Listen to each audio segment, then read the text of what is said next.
Au nom de Dieu le très clément, par essence et par excellence, ô celui dont il est le soutien des patients vulnérables, toi nous adorons et de toi nous implorons le secours. Ô force de ceux qui sont chargés de la victoire de la religion, toi nous adorons et de toi nous implorons le secours. Ô celui qui ne change pas ses paroles et dont il est justice miséricordieuse, toi nous adorons et de toi nous implorons le secours. Ô celui qui porte la dissimulation des cieux et de la terre, et c'est lui qui accorde la victoire, et omniscient. Ô celui dont il est le refuge des croyants purifiés. Ô celui qui humilie les tyrans arrogants. Ô celui qui réconforte les faibles vulnérables. Ô celui qui guide la créature vers le chemin de la droiture. Ô celui dont il est lumière des penseurs et des éclairés. Ô celui dont il est le dépôt des pieux révoltants. Ô celui qui est tranquillité de la dévotion des fidèles. Ô celui qui donne la sécurité aux convertis. Ô celui qui a révélé les 7 versets et le noble Coran. Ô Seigneur des 7 cieux et du noble trône. Ô Seigneur des premiers et des derniers.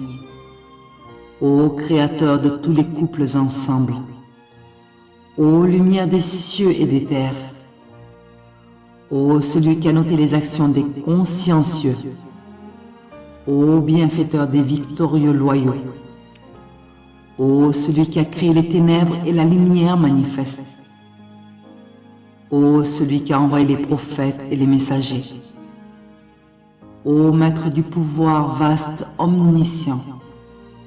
Ô protecteur, louable, tout miséricordieux, très clément. Ô celui qui renverse le jour et la nuit, et dont il est le sage accueillant les repentants. Ô celui dont aucune chose ne lui est dissimulée dans les cieux et sur la terre. Ô celui qui donne de l'estimation et a donc guidé, et c'est lui le sage élevé. Toi nous adorons et de toi nous implorons le secours. Ô celui qui détient les cieux et la terre et les fait disparaître, et c'est lui le sage élevé. Ô celui qui porte les plus beaux noms et le commandement exemplaire. Ô celui qui s'est unifié par la fierté et par l'extrême puissance et par la dignité et la gouvernance. Ô celui qui s'est singularisé par le commandement et le jugement et par la décision et l'appréciation. Toi nous adorons et de toi nous implorons le secours.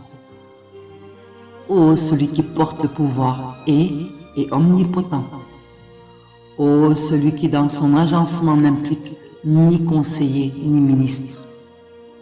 Ô celui qui donne la subsistance à qui il veut, et lui est le bon dans l'épreuve et le bien informé. Toi nous adorons et de toi nous implorons le secours. Ô celui qui accepte le repentir et qui pardonne le grand péché. Ô celui qui détient le renversement et détient la fin et le destin. Ô celui dont rien ne lui est semblable, et c'est lui le voyant, l'entendant. Toi nous adorons et de toi nous implorons le secours. Ô Seigneur du pardon et du bien-être et de la complaisance. Ô celui qui accepte aisément et pardonne pour beaucoup. Toi nous adorons et de toi nous implorons le secours. Ô celui dont tout ce qui est dans les cieux et sur la terre sont pour lui indigents. Toi nous adorons et de toi nous implorons le secours. Ô Seigneur de la renaissance et de la création, du commencement et du retardement. Ô celui dont lui et les anges ont prié sur le prophète prodigieux, présagé, annonciateur. Ô celui qui connaît les yeux des loyaux et ce que cache la conscience. Ô gouvernant des ténèbres obscures et des situations difficiles. Toi nous adorons et de toi nous implorons le secours. Ô répondant du demandeur contraint et du solliciteur accablé. Ô celui qui ne résout pas sans son pardon excessif et manquant. Ô celui dont sont pour lui les louanges et les glorifications, et à lui l'unicité et la proclamation de la grandeur. Ô celui qui guide la création par sa lumière et sagesse, par ses sermons et ses rappels. Toi nous adorons et de toi nous implorons le secours. Ô Allah, prie sur Mohammed et sur la famille de Mohammed et sors-moi de ce que tu connais de ma situation vers ce que tu aimes pour ton adorateur et pour les gens honorables pour toi, ô généreux. Ô mon Dieu, sors-moi de ce que je mérite de ta justice et préserve-la de tes malheurs vers ce que je souhaite de ta bénédiction et de ta bienfaisance, de ton acquittement et de ton pardon. Ô celui qui a nul besoin de l'obéissance des obéissants, et ô celui dont les péchés des négligents insoumis ne lui font aucun mal. Ô Allah, par le temps, l'homme est certes en perdition, sauf ceux qui croient et accomplissent les bonnes œuvres, s'enjoignent mutuellement la vérité et s'enjoignent mutuellement l'endurance.